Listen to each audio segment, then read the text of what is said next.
Real Life Podcast. And I'm tangled up with this guy. Don't know how that happened. But, yeah.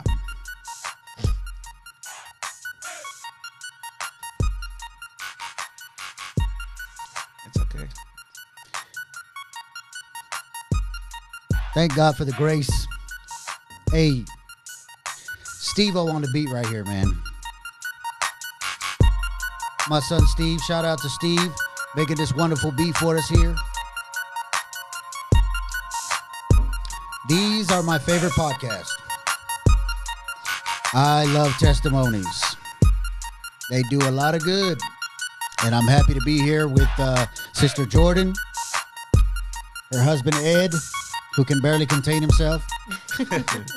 Which is sound man. Which is good, I guess. Steve, man, golly, bro, you're doing good on these beats, brother. Yeah, man. Okay. Jordan, what's up? What's up? Man, look here. So we originally had something planned out for today. Originally supposed to have Pastor John Stapleman in here, but we had already planned out as well to have Sister in here to do her testimony. Sister Jordan. And I'm kind of excited to hear, man, about your life and what exactly God brought you out of. Of course, you know, you have your husband here, and I'm glad that he's in, you know, sitting in on the podcast. This is a big blessing. I remember when you guys came strolling into church, man. I was mad dogging y'all on the way up there. I'm like, but I was really happy. See, when y'all see me in church, this brother says that I look really serious, but I'm really happy. You know what I mean? And then all of a sudden, I just look at you and I start smiling, and people just start tripping out. Like, dude, this dude is weird. Like, yeah, I'm a little strange, you know. But I remember when y'all rolled up into church for the first time. I'll never forget. Y'all had y'all's kids and whatnot, and I'm like, man, who are these new folks coming up in here? What's up with this? Who invited these guys out? And I was happy to see them there, man, because I knew that God was going to, every time somebody steps into the church, God is going to do something big. He did something big in my life. He did something big in Steve's life, all my family's life, man. So I know that God is moving. So, Jordan, tell us about yourself. Well, I was born in Abilene, Texas, which is about 4 hours away from here. I was very sick for the first few weeks of my when I was born. I swallowed some fluids coming out. So back then, if I would have nursed or took any bottle, I would have died. Thank God they caught it in time. So I was just in there for a few weeks. After that, I had breathing problems. At a very young age, my dad, the story kind of gets confusing, but I was away from my mom. So either my dad took me or my mom left. The story is still unclear to this day. From about 4 to about, I would say 6, my grandma raised me. So my dad kind of went out, kind of did his own thing, worked, fell in love with a woman. And when they got together, I moved back with them. So I was kind of tossed around the first few years of my life, very young. So when they got married, it was good for a while. But she was the first thing I knew as a mom. And I was just searching for a mom figure. I was searching for that love. And unfortunately, I didn't find it in her. Unfortunately, I found verbal abuse and physical abuse. It wasn't to, the extent that I see nowadays, really bad, but it still damaged me. It still damaged my worth and how I looked at myself of I'm not good enough. It was very confusing. So it's like, maybe a mom's supposed to be like this. Like, you get confused around 6 or 7. You're like, is this normal? Is this not normal? So what do you mean? Like, you said like verbal and some physical. Like, can you describe a little bit of what it was like? Like, was she picky about things? Did she get onto you about any little thing? Or she have some type of vendetta against you because you weren't her daughter? Or So it was just basically anything. She would grab my arms to the point where I'd have nails on my arms. I would be bleeding. She would throw me on the ground. She would just basically said I was worth nothing, I was dumb, I was stupid. And this is the times where you're like learning about life. You know, you're just a kid. You're going to make mistakes. I remember being at a young age, and I don't remember what I did to make her mad, but I remember she made me go sit outside in Texas on the front porch and wait until my dad got home. Wow. And I remember it being a long time, but as an adult, I don't know how long it, as a kid, you think an hour is a long time. Right. So I could have been out there for 45 minutes to a couple hours. During this time, my dad was abusive to her, and they were on drugs. So it wasn't a good situation all around. I'm not sure if my dad didn't see it, or maybe he was just caught up in, the drugs and finding love. And but the only good thing that came out of that relationship was my two sisters. So I kind of went on with life and kind of carrying that of this happened to me and no consequences was done to the person that did this to me. So it's like maybe it wasn't worth going and telling my family later on because nothing happened. There was no counseling. It was just told, and no one ever said anything about it. As far as legal action, any therapy or anything like that. As far as what your mom did? My stepmom did to you? Mm-hmm. So after that, we moved to Las Vegas. And around this time, I'm 8 or 9, moving to Las Vegas. And we moved in with a family member. We're staying in a 1-bedroom hotel. So it's a family member, my 2 siblings, and me, my dad, and my grandma. And this family member is involved in gangs. Mm-hmm. So his friends were very nice. They treated us very well. But there was alcohol. There was drugs. There was guns. Our house got raided. Wow. It was just, you were exposed to so much. So you go from abuse to you're an outcast, really, because you're meeting, friends at this apartment complex, and they can't come to your house, and you're not understanding why, or, why can't they come over? And now that you're older, you're looking back, you're like, oh, there was guns, there was drugs, there was alcohol. And we were around this very young. I was 8 or 9, and my sisters were probably around maybe 4 or 5. Yeah. So we were exposed to a lot growing up. So it was just kind of crazy for a while. But I was always searching for love and acceptance. So I got to ask a question. So you mentioned that, there was never anything that was ever done as far as justice-wise or even therapy because of, what your stepmom had did to you growing up. Like, do you ever, even before you met Christ, did you have like unforgiveness or bitterness toward that? And did you feel like, you got done wrong, or, did that do anything to you, man? The very fact that nothing was ever done about it? Like, how'd that turn out for you? I think as I grew up, it was more, why wasn't I worth even, I guess, going, to the police about it?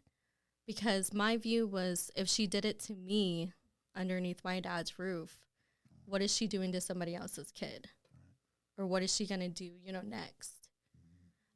So it was more like, why wasn't I worth getting help? Or at least making sure that the next kid wasn't going to go through anything, which I don't know. I don't know if anybody ever had to go through that with her. But that was just kind of my view. It was kind of just swept underneath the rug and, oh, that happened to you, but let's just keep it going, which is kind of the history of my family, sadly. Well, it's kind of typical human nature to experience. It's in our nature to survive, right?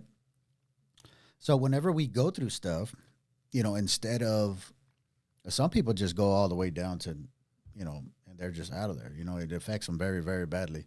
But for the majority, we learn how to put something else on and just keep going. We learn how to tuck it away and just, okay. And then we just kind of survive in the present day reality, and kind of just push yesterday to the back and just keep going. That's very normal for humans to do, but it has long lasting effects. Uh, all those times that was happening to you, it built, like you said. I mean, man, am I not worth anything? I mean, to the point where you can't even call the cops for me, or you can't give me some type of therapy, and that can really mess you up as far as insecurity wise, especially going into a relationship with anyone. If you're insecure about yourself, you can make some pretty critical mistakes as a young person, right? I know because I did. So you're in Las Vegas. You guys get raided. There's alcohol. There's guns, and now there's a separation that happens now, right? So what happens now? Did you ever go to school over there? I did go to school. I was in elementary school. If I remember right, I was in around the third, fourth grade. Um, Not good, but I mean, it was good for us. They were able to get the guns out of the house before we got raided. So they didn't find much when they raided the house. But it was just a bad situation where I think it was kind of eye opening for my dad. Like, I can't have my kids in this. So we did end up moving to Arizona for about a year. So we kind of flee that situation. Um, but it was kind of running. We ran from Texas to Las Vegas, now to Arizona. So it's kind of like a pattern that I was taught to run.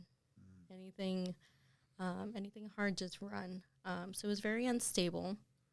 We came back to Texas around fifth grade. So we stayed in Arizona. Arizona wasn't too bad. I stayed with my uncle, and he treated me very well. Woke up every day and cooked us breakfast and made sure we were breakfast. made sure we went to school on time, picked us up from school. That was probably the most stable home I was in.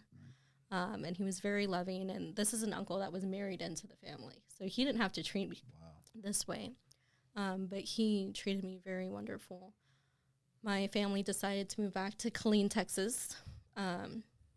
You're always searching for that love and that acceptance. My dad was a single dad, so he worked a lot and trying to provide for his family the best he knew how.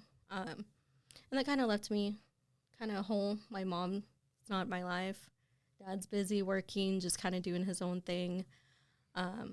Always helping with my sisters, always making sure they're doing their homework, making sure they're getting fed, So I really took on that mother figure very young. So I would say middle school is when I started getting into a lot of trouble. Okay. I was always taught that I was an adult, raising these kids, helping raising these kids. I was an adult. Middle school is when I started kind of experiencing, uh,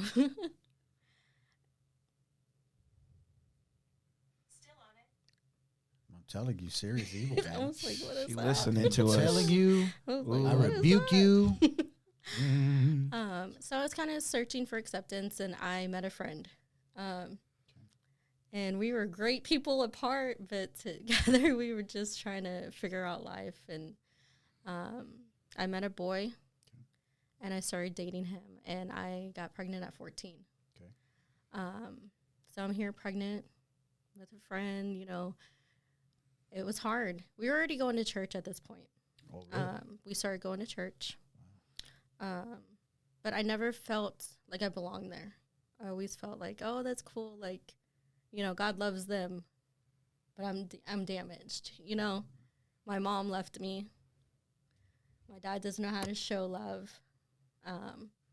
So I felt like I didn't belong there. I would go, but I wasn't paying attention. I was just kind of there because my family told me I had to be there. So I found a boy, and searching for love. I found, got pregnant, and it was really hard.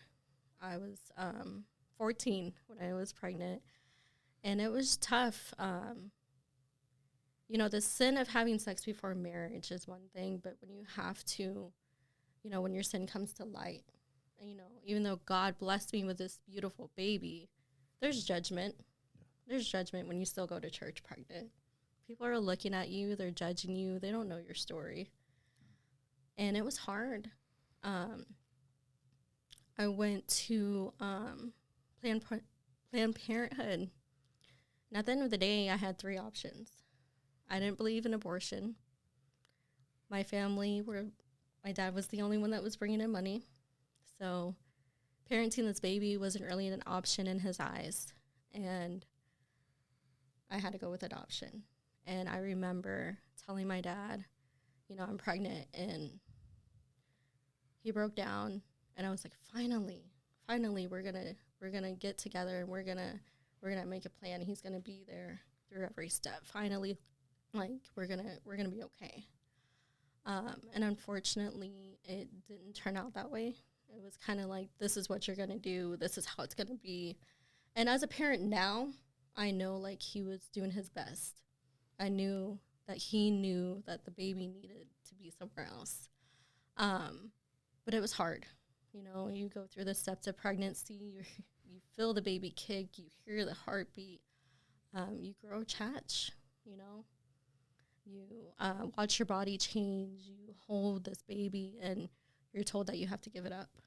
And I kind of thank God now that I'm older that I gave her up. But going through the adoption, I go through all these profiles, and I pick one family, and it failed. I had this family lined up for her, and it failed at 6 to 7 months. Was where I was at in my pregnancy. The adoption failed, and I was 6 or 7 months pregnant, trying to figure out where this baby's gonna go because I'm told it can't come home with me. So I'm going through all these new profiles and everything like that, and I can say that God was really looking out for me, even though my dad was pressuring me that this is what's gonna happen. I think God had a hand on it because I looked at this profile.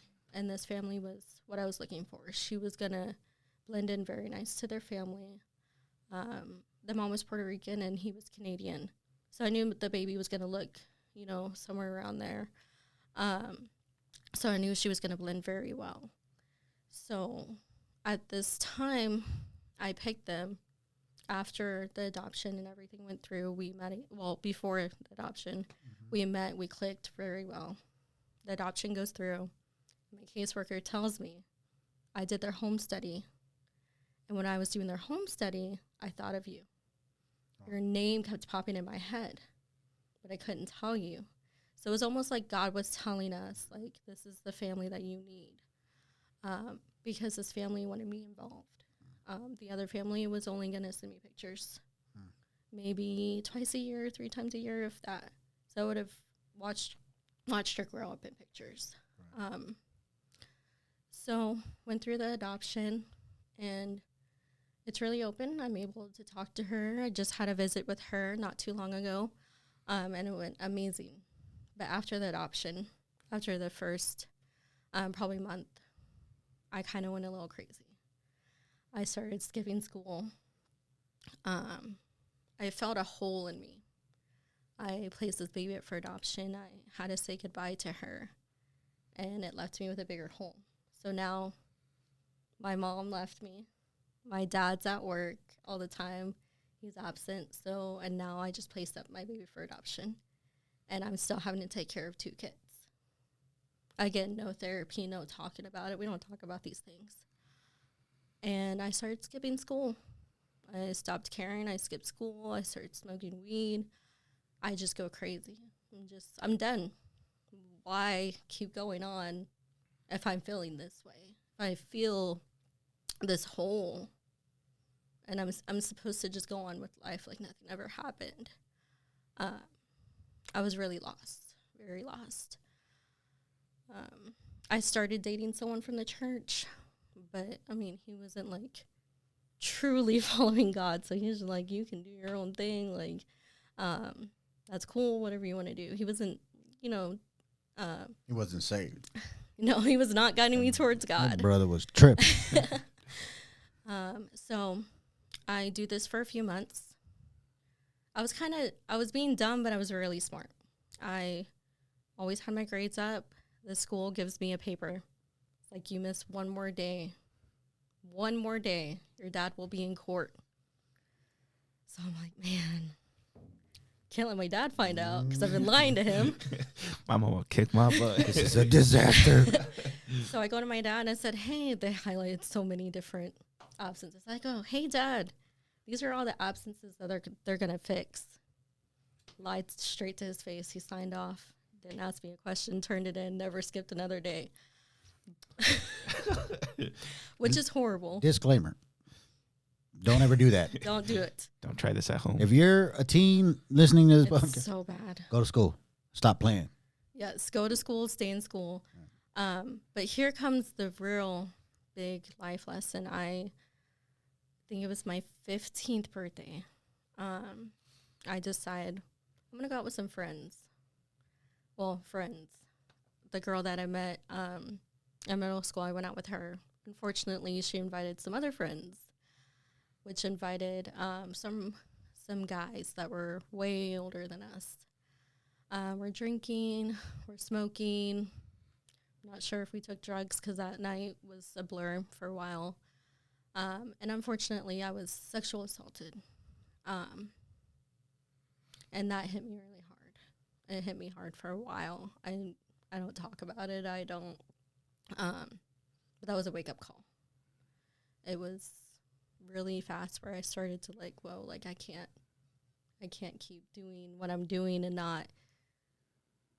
Like, I can't, there's going to be consequences. There's going to be something that happens worse than this. And I called the guy that I was dating at the time, and I'm like, you need to come pick me up. And he comes to pick me up, and his mom comes to pick me up, and she sees that I'm struggling. I'm struggling really bad. Because at this time, I'm still going to church.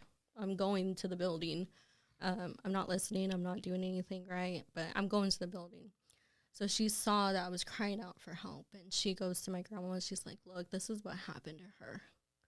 And I'm positive it happened to her. I'm not sure what you want to do, but this is what happened, and kind of just left me there. And my grandma just kind of got me sobered up, and the next day we acted like nothing ever happened. And we keep going. And I date this guy for about 4 or 5 years, off and on. And we never talked about that night again. So I barely talked about that. But I think that was my wake-up call to where I started to really go to church and start listening slowly. I still felt like I was unworthy, like I wasn't worthy of it. So these individuals, or the individual, was it just one individual? Yes. Okay. And you didn't know any of these guys? No. How much older were they? I just turned 15, and they're in the military, so at least 18 or above. Yeah. Older cats. Yeah. So because you said that you don't talk about it much, and that's, and you know what, that's okay sometimes. You know what I'm saying? But I can see how that affected you, negatively. And for the viewers out there, anybody that's listening to, this testimony all the way up to this point, perhaps maybe, this has happened to you, perhaps somewhere along the line, just like sister, you've, just ran from things and just acted like it never took place and just kept moving on. Just know that there's healing for you. There's forgiveness. But we're going to get into that in just a second. So that happened, and okay, y'all just packed that up and y'all just moved on and act like it never happened. Did you tell anyone? My grandma knew. I don't think I ever told my dad. I think that I didn't feel like it was worth it. I told him about emotional abuse and physical abuse, and nothing happened. So why share this? Why be exposed or expose myself more? So I just kind of packed it up and kept on with life, and kept on trying to raise my sisters and my cousin, and just try to help my family however I could. um, I started going, well, I started paying attention to church a little by little. But I never really felt like I was worthy of it. I would hear messages, I would, go to worship, but I never really, I guess, gave my whole life or gave, that pieces of my mom leaving or, giving my baby up for adoption or the assault. I never really gave it to God at this point. Just because I was like, is he going to judge me for this? Like, am I going to be worthy of being forgiven for some of these things? And I just never felt like, I was good enough. What can I do for God? Kind of thing. So during this whole time, I'm dating someone for about 4 to 5 years. And the relationship is not too well. I haven't given God everything for me. He's not following God completely.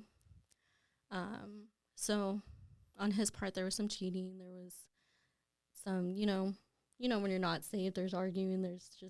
It's just not a good place. And not to mention that I'm only 15, 16. Like, we're both young. He was a little bit older, but we were both young. So I meet my husband at this church. Oh, me, sorry. This guy? I did. This funny looking guy right here. We met in church. The same church where you were at? Mm-hmm. Right, okay. Yeah, somehow he moved from California and ended up going to this church at this time. Yeah, so we met as friends at first. An old youth pastor. Well, she actually disappeared on me for a couple months. Oh, yeah, I did. Don't leave that out. Okay, go ahead. Tell them that. So actually, I have 2 aunts that originally lived here, right? And my mom's like, "Yeah, I'm moving to Texas. What you doing?" I was like, "Why you moving to Texas?" Like, I only know California at this point. So I'm like, "What's Texas?" Like, honestly, I'm not gonna be lying to the viewers. I thought I was gonna be riding horses when I came here. So I was so surprised to see cars. I thought it was the Wild Wild West. But anyways, I ended up going to the church through one of my aunts, going to the church and stuff. Right. And I had seen her, but I'm like, oh, it's just another person, just like learning people, faces, And it's like she disappears, so I don't even think about it. Like when people leave and I don't notice, it'll be like months after. Mm-hmm. So when she comes back, because she went on vacation, it's okay? I went to go see my mom. Oh, I forgot to mention that. I'll mention that after this.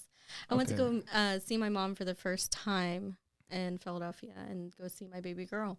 In Philly. Okay, wait. Whoa. Yeah, that's why I didn't want to say it. That's why I didn't want to say it. This is huge. Yeah.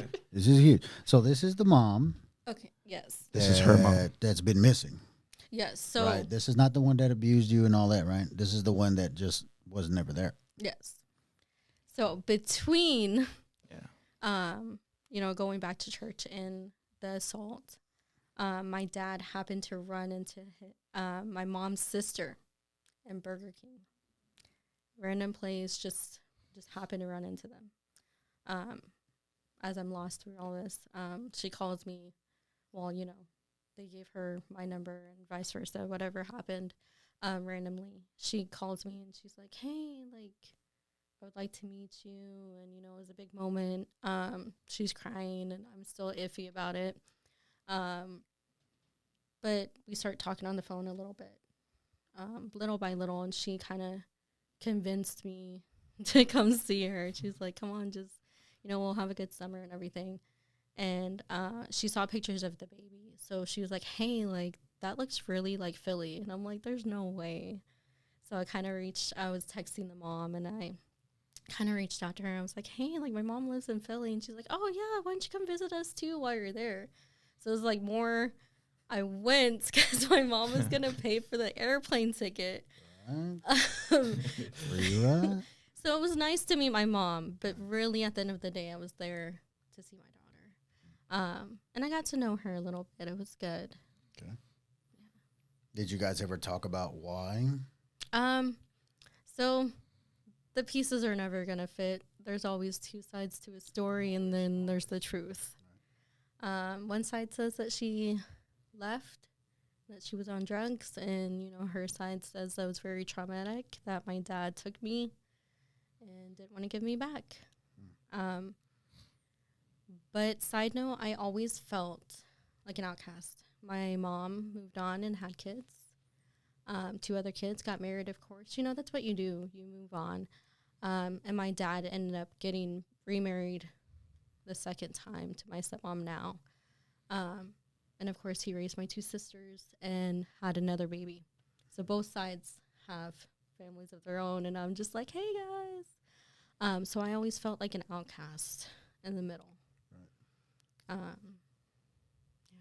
So you went over there, and then you came back. Yeah. And then this guy happened. So, and then she said a former youth pastor was like, hey, you guys are going to the same college. Why don't you guys hang out? And I'm, okay, at this point, I was kind of like a little bit socially awkward because my mom kept me like in my house locked up, like lock and key, like dungeon style. I'm just kidding. But like she really kept me in the house. So my communication skills with other people wasn't great, like at all, like non-existent. So it got awkward pretty quick. Like our first conversation was like, oh, so you're going to the same school? Yeah, that's good. We just stared at each other. like you hear me now, like I'm talking, but it took me years to get to this level of like communication with other people. And I still struggle. Right. But, you know, so we talked, we ended up going to the same school. I don't think you struggle at all. No, I did, trust me. I think you do a great job. No, in college, my first year. year. Too good, actually. In my first year of college, they're like, why are you so weird? Why are you socially awkward? And that, anyways, that's another time. But that was because your mom. Yeah, I was like. Domesticated you, right? Like kept you inside. She was sheltered is the movie. Sheltered, she was yeah, trying to shelter him for the right reason. And I understand. Look, Yes. just because, look, I'm like my daughter Jamie. Yeah. I love her. Why are you going outside? She's like, I just took out waving out there. Why? Well, she needs to go potty. Do you need to go potty? No.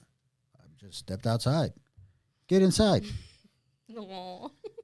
But you know, over time, I you know, because of my wife, she's like, I'm like, okay. But I'm going to stand right here. Yeah. Right? So yeah, you were sheltered, so you were socially awkward. Yeah. So we ended up actually having a very similar schedule. I think. So we like hung out like on our breaks and stuff, you know. So we got to know, and then they're like, "Hey, why don't you guys become youth leaders?" So we spent all this time together, right? School, church. I'm a church kid. I'm just gonna say I'm a church kid. So like I already. Amen for the church kid. I was just, you know, all right, ministry. I've done ministry before. I went to a Bible college, so like, all right, let me put my training into practice, even though I didn't graduate. Right. But that's another day. Oh, it's okay. You still got it. So, you know, so we were doing ministry and, you know, you spend so much time with somebody, you end up getting feelings. So. Wait. So we started as friends first. Okay, here we and go. I had a boyfriend. Mm-hmm. But the relationship was already, you know, kind of downhill. I told you, like, he was really following. Because he was boo-boo, right? Like, he smelled like poop. When you're a Christian and you go to church and you're not an actual Christian, you smell like poop. So be a Christian so you won't smell like poop, right? So that relationship was going down. It was going down. So when did y'all actually make the decision to be like, hey, man, let's do this? So it took a while because I dated this guy for 4 years, almost 5 years. 5 years. Okay, so 5 years I dated him. That's a long time. And, you know, I didn't have, you know, family. I didn't mention this in my testimony, but I moved out at 16 with a family friend. So I wasn't at home anymore. So I was always at his house. So his family became my family. I went to his mom for advice. She would take me shopping. Like, his family was my family. So I was holding on to that relationship, but not to him. I was holding on to his family because I knew once I broke it off, that was it. I didn't have that family anymore because it's his family. So I was holding on for a while. And I think finally I was like, I'm not feeling it. Like, it's sad, but it felt like a brother, right? Like, you come to a relationship where you're like, kind of felt like my brother. Like it was getting weird. Friend zoned. Yeah, friend zone. Like That's weird. But Ed did that. And we were his charm. and we would just joke around and talk about life, and he would give me really good advice. Like, have you tried looking from the other point of view? And he would make me very like angry. I know what you were doing, bro. I was being genuine. I know. So he was very sweet. And we just were spending so much time together. And I broke it off. And we ended up text. stepping down. Yeah. 2 minutes. So, like, just advice if any pastors are watching, and which our fellowship is pretty good at this. Couples in ministry always need a watch. Always need an eye. I like that fact that our fellowship, you have to be married to be a leadership. Amen. Yes. So that was a big factor on one why I feel like we failed youth ministry and one, I wasn't really serious. Like, I always believed in God and I knew what was right, but being exposed into that Bible college really messed me up. Like, that's why I said this like whole Bible story is like for another time, but Well, brother's testimony will be the next testimony, so that way we can get his point of view. Yeah, because I want to know. Yeah. So man, great advice right there. Like, always watch your leadership, especially if it's opposite sex. Amen. And that's the reason why I kind of failed, because we were already spending so much time together, And honestly, like, I didn't look at her like physically attractive at first, Like, that wasn't my mentality. It was just Don't a friend. get yourself in trouble. No, but I thought she had a cute face since the beginning. You know what I mean? I thought like one of our family friends joked about it. She's like, man, you have like such a like good shaped face. Like, but I would, like, her face attracted me. You know what I'm saying? That was Ed's charm. Yeah. So he would go up to her and be like, Your face has like this shape that's like, cannot. wow. What is that shape? Yeah. Socially awkward. And that's the socially awkward I was talking about. But yeah, so like, over time you get to know each other like on a deeper level, so feelings of course grew and stuff. So yeah. Okay, so y'all finally came together. So did y'all get married? No. When are y'all married? Yes, we are married. Oh, now we're married. Now we are married. 6 years later. Okay. So we I started. was gonna get worried. Like, I hope Pastor Rosario's not gonna. Not married. I just No, I thought you were talking about like at the time. Like, No. Okay. Yes, Well, we I'm are talking about the legally married in the state of Texas. Amen. Right now. So Yes. when did y'all get married? How long ago was that? So 6 years. yeah, 6 years. So we're going on 6 years or 7 years? We're going on 6 years. Yeah. 6 years. So November. Yeah. Fantastic. But we started dating in February. Yeah. Right? What was 6 years ago? Okay.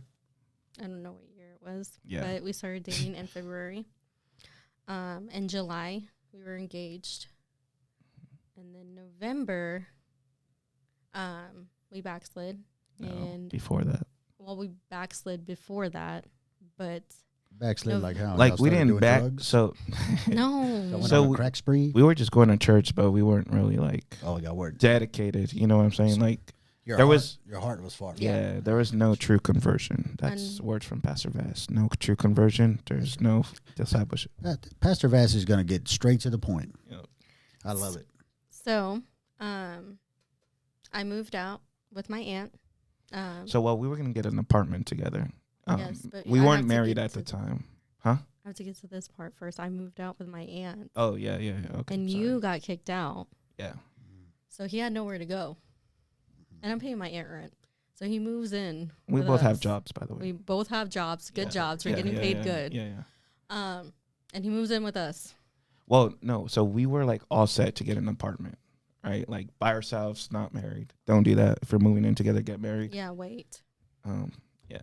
Don't. But then her aunt comes to us, right? We were probably like 2 days from signing our first lease, like together. And her aunt that she was living with comes to us, but like, hey, like, did her rent get raised? So what happened was she got Or laid off. she lost her job. Yeah, unfortunately, she got laid off. She wasn't fired. The No, yeah. position just didn't exist anymore. And the company didn't want to keep her. And well, they would keep her at a cashier's pay, and Yeah. she has 2 kids. So she Single couldn't mother. afford it. That's brutal. Yeah. So she asked us, hey, do you think you can stay a few months and, just pay me what you're paying me or pay me a little bit more? Yeah. I have savings, so I have a little bit to last me. But you staying with us would help. Yeah. And we made the decision to stay. It's like we were moving in together anyways, right? So it was like, why not help somebody in the process, right? Yeah. Even though it's still wrong. So we found out we were pregnant the day before we got married in the courthouse. Yeah, because we had to we went through the courthouse wedding. So, you have to do that like Yep. a month in advance or something like that. Yeah, I'm not too sure. So, With our first child. Yes, with our first child, Ezra, we found out we were pregnant right before we were married. I can only imagine what's going through your mind. So just there, we were sexually immoral Yes. before. So just, I mean, it's good to call out what it is, because there's a testimony. So, we were being sexually immoral at this point, Right. I mean, y'all weren't really Yeah. saved just yet. So, you know what I mean? Yeah. Y'all were, but y'all Yeah. were backsliding. Yeah. Yeah. Y'all were weren't- backsliding. we Let me weren't- put it that way. Yeah. That's right. So found out I was pregnant. I kept on taking tests because I didn't want to believe I was pregnant. She did. She took I'm not even exaggerating, 10. I Yeah. wanted to make I'm like, bro, sure. after the 5th one, I was like, you're pregnant. Pretty sure you're pregnant. But it was kind of like a trigger for me, right? I had a baby, and I felt her grow.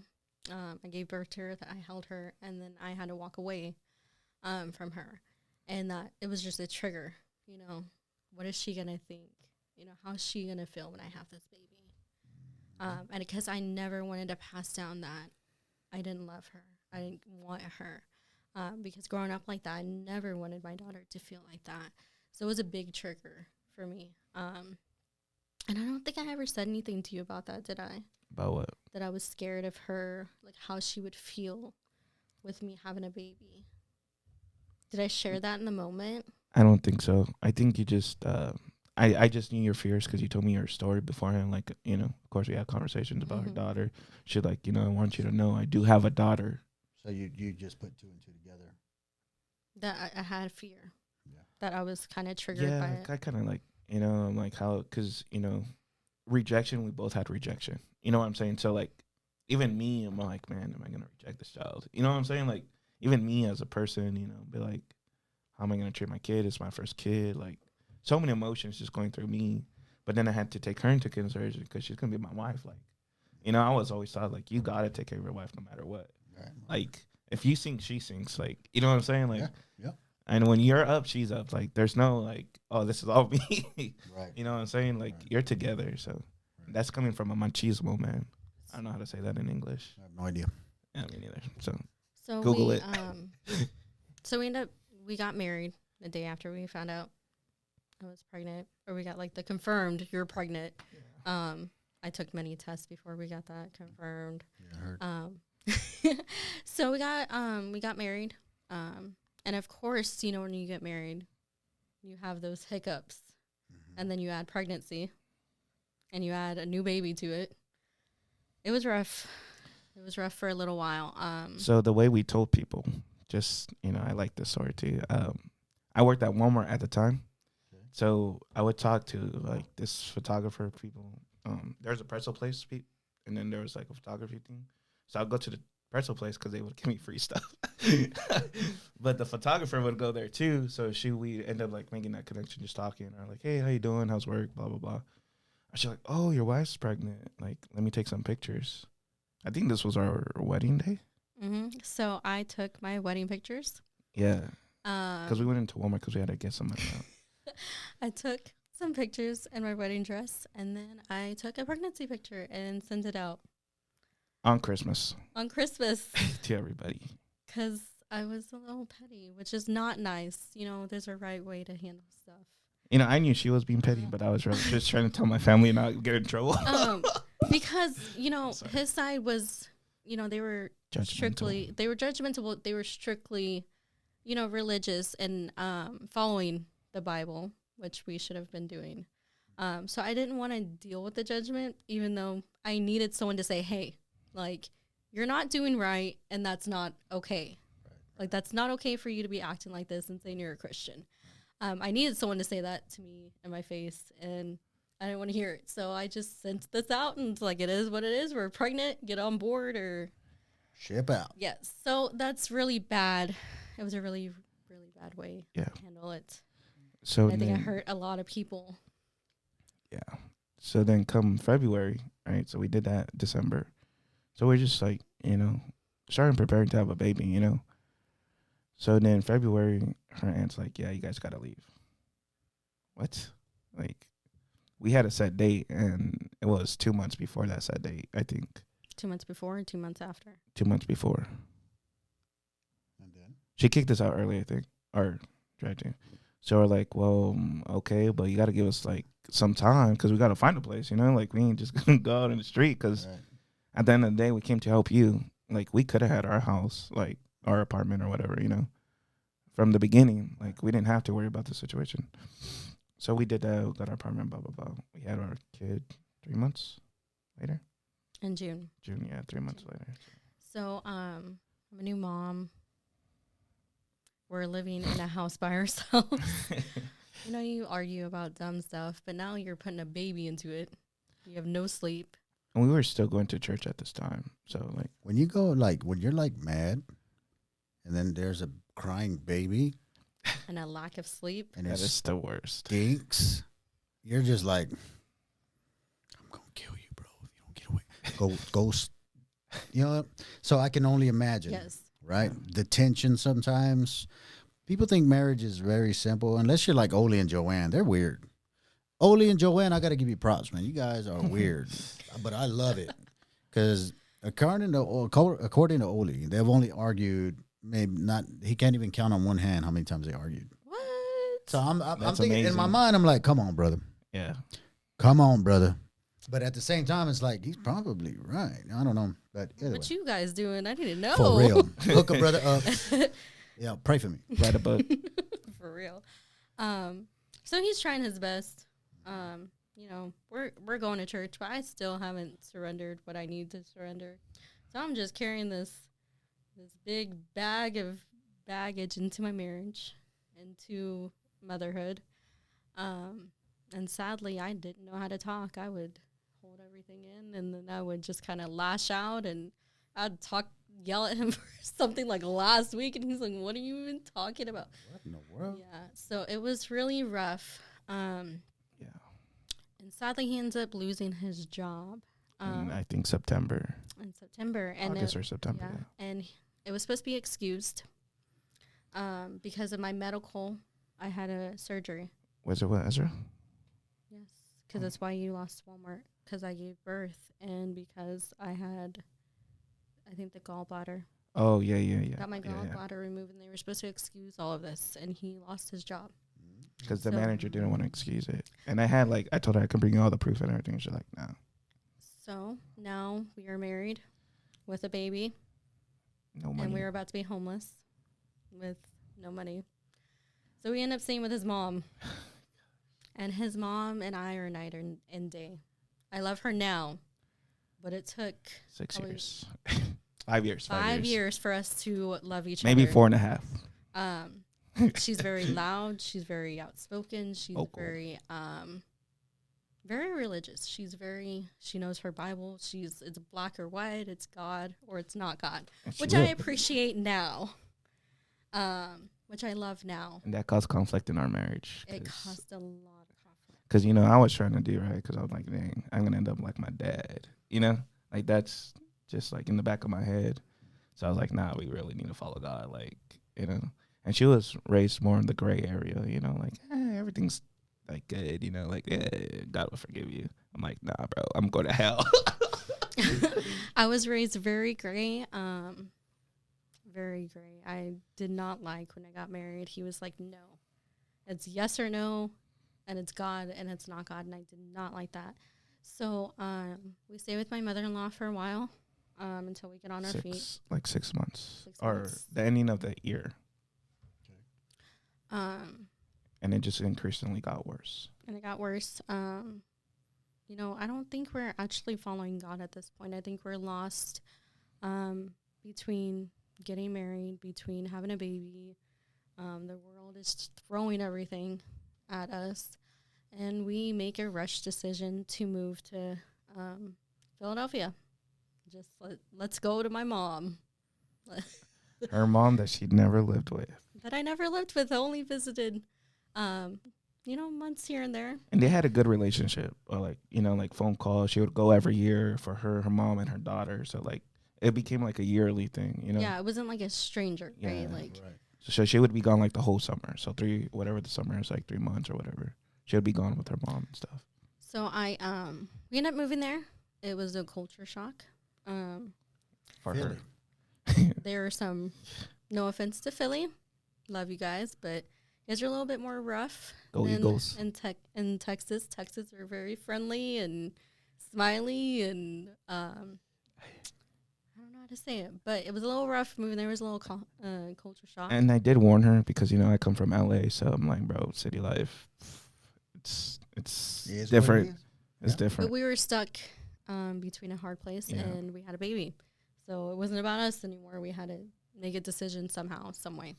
So we moved there, and unfortunately, not unfortunately, we got jobs within, 2 weeks? 2 weeks we had jobs, probably about less than 2 that. weeks. Yeah. We both got jobs. We were good. Unfortunately, I didn't know how my mom was living with her. And it went really bad, really fast. There was yelling on both sides. It was just bad. So we make another rush decision. I think with our tax return, right? We, I don't know if it was our tax return or just our checks. We moved back. So it's just our Gotcha. checks. Because, so like, we worked 3 months straight, right? So from January to March, we were in Philly. So our birthdays are in March. So it was around our birthday time where, like, we need to get out of here. Because it was bad. Because I was out on the snow with my child. Because she wouldn't let me Walking be around. in the house unless she was home. And my son was only about 8 months old, maybe, something like that. So like, it was pretty bad. Like, you know what I'm saying? So we both worked 40 hours for 3 months straight, days off, of course. So we saved about $2,000 in 3 months because, the pay rate, I was getting like $8 an hour. She was getting like $8 an hour. So, I mean, you really can't. And over there it's unionized, which I don't like, and they were taking extra money out of my check. But, I was pretty mad about that because I knew about unions, but I didn't know how much affected my paycheck. Yeah. So, so like that was more money coming out of my paycheck that I couldn't opt out. Like, it was have to, So like when I say $2,000 in 3 months, people are like, I'm like, yeah, but like you're getting paid like $7 an hour. Yeah. But like after all taxes and stuff. So It's brutal. yeah. So we take that money, and we are trying to, this time, those couple months, we started buying house stuff because we're planning on moving. We're here. We're going to get our own place. We're not going to stay with my mom forever. That was never a goal of ours. No, yeah. So Kmart was going out of business down the street. So we yeah. started buying stuff, kitchen stuff, anything we can get our hands on, just preparing. So when everything happened, we're like, we need to get out of here. Like, are we going to rent a U-Haul? What are we going to, like, how are we going to take this stuff Yeah. back with us? And I'm calling, and I'm trying to find help from anywhere. Can anybody help us get out of this situation? And it wasn't their responsibility. It was my responsibility. And this is kind of what happens when you don't do things right. Mm-hmm. Things just start going south real fast. And we rented a car, and we packed our kid, and he was sitting in the middle, and there was no room on either side. Yeah, he was jam packed in there, like no view out the side, but like a narrow view in front of him, like because we had clothes, we had like all kinds of stuff, and I think it was a Civic we had to drive back. So if you know how small a Honda Civic is, It's small. yeah. So the trunk's full, everything's full. I'm in an emotional state. I do not want to stop anywhere. I want to get to Texas, and I only want to get to Texas now. So we start driving. We just we drove all the way here. My kid did not like car seats after this. No, for sure. I don't Thank- Thankfully, a family friend, my grandma's friend that she's known for probably 30 plus years. Very grateful for her, by the way. She opened her home, Yeah. and she let us stay there And she was like, you can stay here as long as you want. Here in Killeen? Here in Yeah. Killeen. And she opened her house and let us stay there for as long as we needed.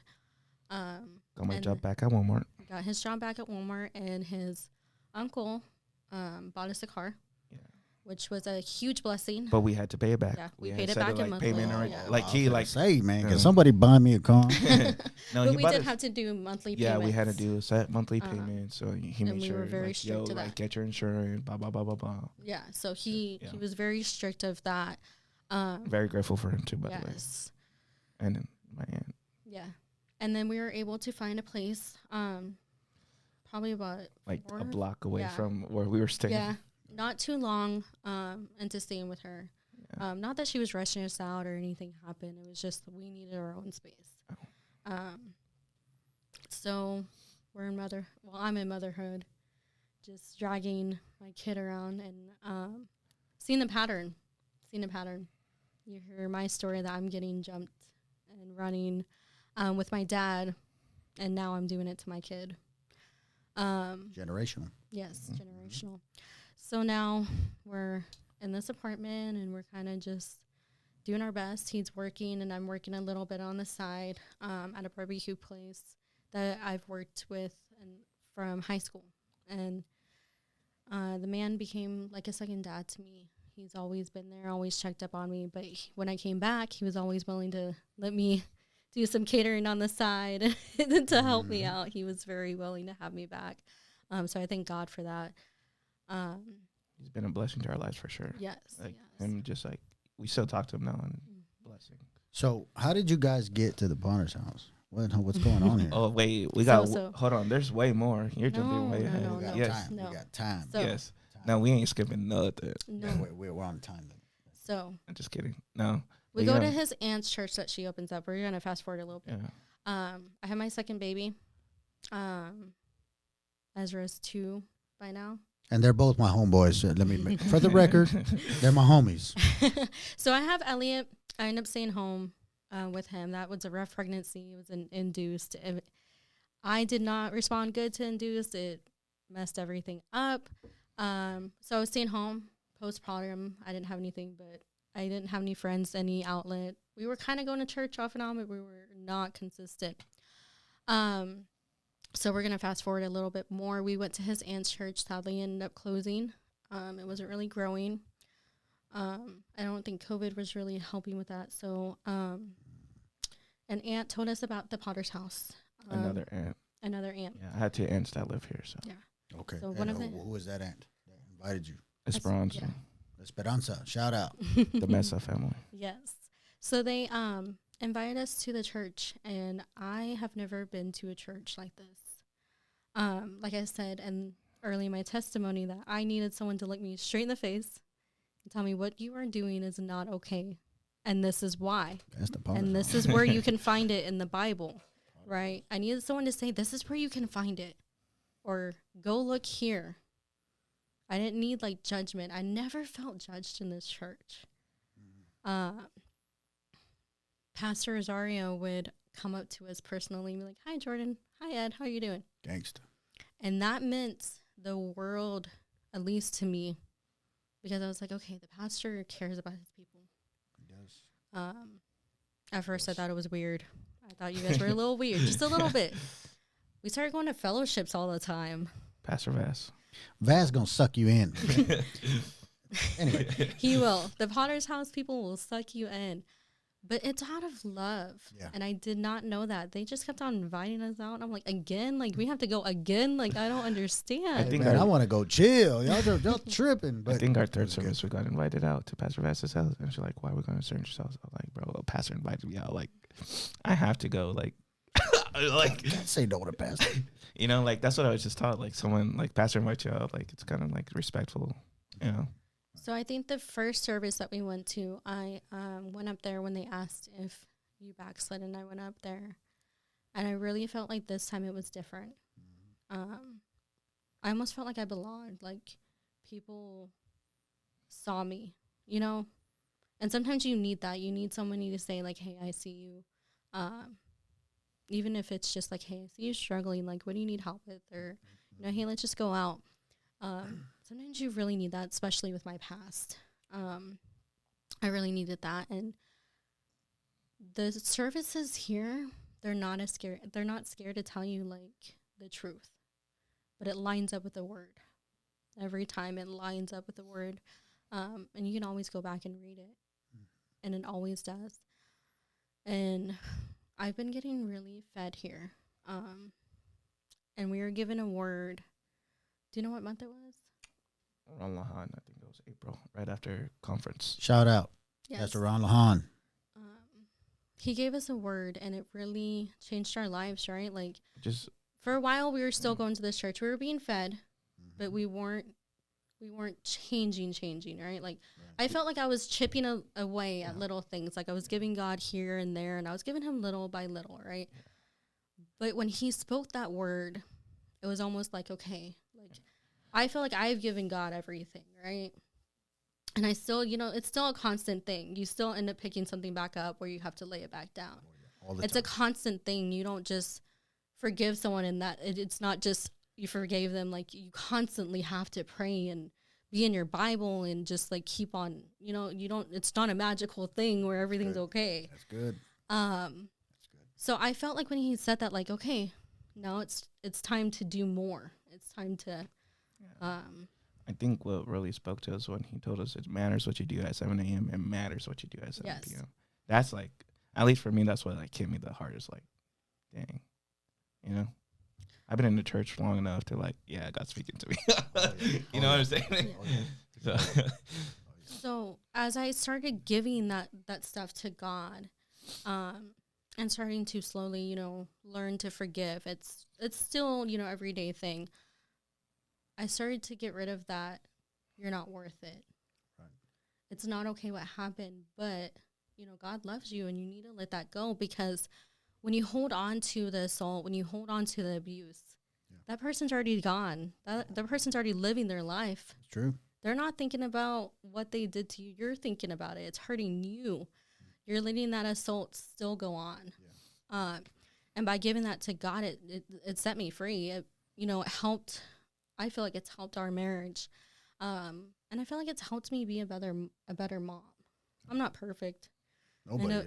I end up yelling at them, and I'm like, crazy. I'm sorry. I'm out of my mind. So giving it to God really set me free, to where I can talk about these things openly. Right. And I feel okay talking about it. I don't just go up to a random person and tell them unless I feel led, right? Because I feel like God has to tell me, this person needs to hear this. Right. Or I'm just telling them, and it's not going to go anywhere. Well, it's always good to hear from God, because there's sometimes, and it's just the way it is, man. There's some things that you just can't drop on certain folk. It's just what it is. You know what I mean? But when God tells you to do it, it's going to make impact, and it's okay. I mean, you can go with that peace, knowing that, okay, I'm going to go say this, and that's it. And if they receive it, they receive it. If they don't, they don't, right? Yeah. So you got saved again. Yes, again. Both of you. Yep. So you got a word from Pastor Ron Lahan, and that wasn't too long ago. It wasn't. Because not too long ago, Pastor Ron Lahan was sitting right there where you're at. And we're having a good old time in here, right? So, yes, and we made some major life decisions after that word. We went home, we prayed over our house. Within 2 days, 2 days or 1 day? I think it was 1 day. We had a TV in our living room, and I said, I want this gone. And he says, I'll give it away. What did you say? I'll give it away later. And I'm like, no, I want this gone. I was at work. I was at work. So I'm like, bro, I gotta focus on my job. You can't run game on the white, brother. She knows what's up. No, we're getting rid of it now. Then she's like, well, ask your brother. I was like, fine, I'll text him. I'm like, bro, go get my TV. Because I knew if we kept this TV in the house, nothing would change. Then it would be like, oh, it's okay. It's just one movie. Or, oh, it's okay. It's just one show. No, I was like, I want it gone. Like, we are going to make changes, and it's going to stick. And we got rid of it. And I closed down my availability. I don't work Sundays at all. And I made it where I get off in time for church on Wednesdays. Come on. And just a clarification real quick. We have revivals every, 6 to 8 weeks, something like that. Pastor Ron Lahan's revival was the first revival we completed since we've been at the church. Yeah, we would always be like, oh, we have to work, or oh, like, We don't feel like what. yeah. I Wow. don't do this, guys. Don't do this. But we had a marriage retreat right before that. And my marriage was on the rocks. And I decided I was going to call out. I was going to call out of work for my marriage retreat. And I was going to call out for revival. I wouldn't advise you to do this. But God changed my life in that week. He drastically changed my marriage. He drastically changed our lives for the good. I'm doing homeschool with my kids. I'm doing Bible-based. Everything's out of the Bible. It's all Bible-based. There's scriptures that they're learning. It has changed our life, and now we are volunteering children's church. We are helping with the kids. Pray for it. Please do. That was probably the last ministry that I thought we would end up, but I am loving it. Yeah, I'm it's pretty loving fun. them. Yeah. It's such a blessing being in there. And sometimes you just see them do something and you're like, unconditionally love because it's just like so funny, you know. And how much they know at this age is amazing. One of our students know all the sons of Noah.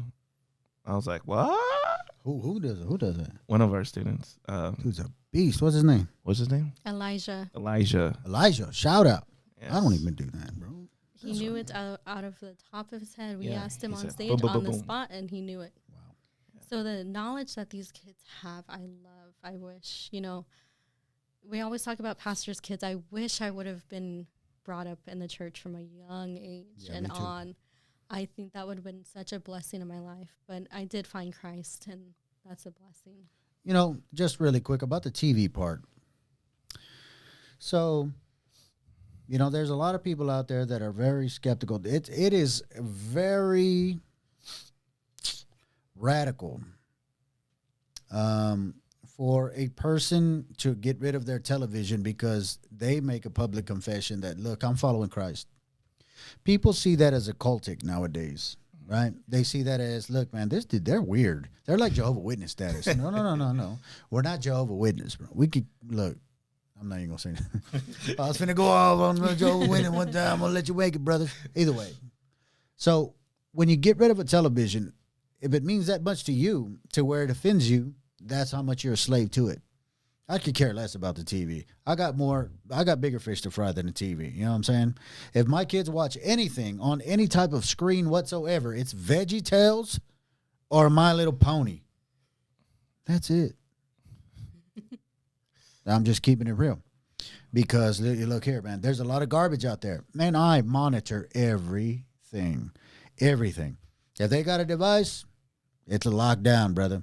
I got it to where I can look on my device and know exactly what you're watching at the same time. Oh, yeah, it's real. I'm not trying to hear it. But at the same time, I just want you guys to know that if you think that it's weird to get rid of your television and you're starting to get a little offended by it, we're not apologizing.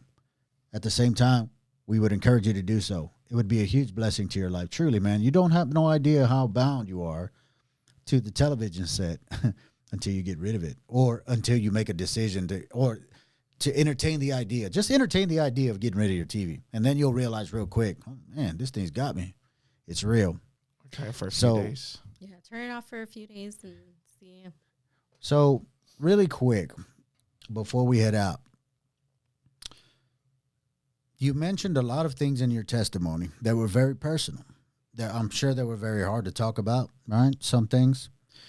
But I want to thank you for coming on and sharing with everyone here your experience. And I hope that somebody got touched by it. But if you had one thing to say to the group of people that you were talking to, it don't matter who they are. They're there. They're listening. They're watching. If you had one thing to say, what would it be? I would say that you're worth it.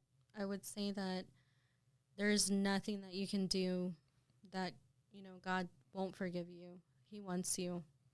He wants you to follow him. He has every good intention for your life. Just turn to him. Give him a try. Once you start releasing that stuff to him and you let him change your life, you will wonder why you ever thought that. But you have to take the first step. He's not going to make you. He's not going to make you take that step. But try him. It doesn't matter what happened in your past. I was assaulted. I was abused. I had sex out of marriage, not once, but twice. I had 2 kids out of marriage. And when I turned to God and I let him start changing my life has never been the same. And I gave him it all. And he still loved me. And if you don't know love, you will know love with God. Just open your Bible and start to read and let him pour it into your life. Amen. So before we close out, just so you know, in the future, in the schedule, we're gonna have Brother Ed come in, and he's gonna give his testimony. So you're gonna see this couple in here again. I love having couples in here. I love having testimonies because everybody has a story. Everybody, and you know what? We all have a common theme. We all have a common faith, and it's Jesus that brings us all together. From people that went to prison, from the streets like me, to like Sister Jordan that went through the things that she went through, to Ed being a sheltered kid coming out, going to college, going crazy, coming to Christ, finding a good wife, having good, beautiful kids, my homies, right? To here. Now we're all here in the podcast room, and we're sharing what God has did in our lives.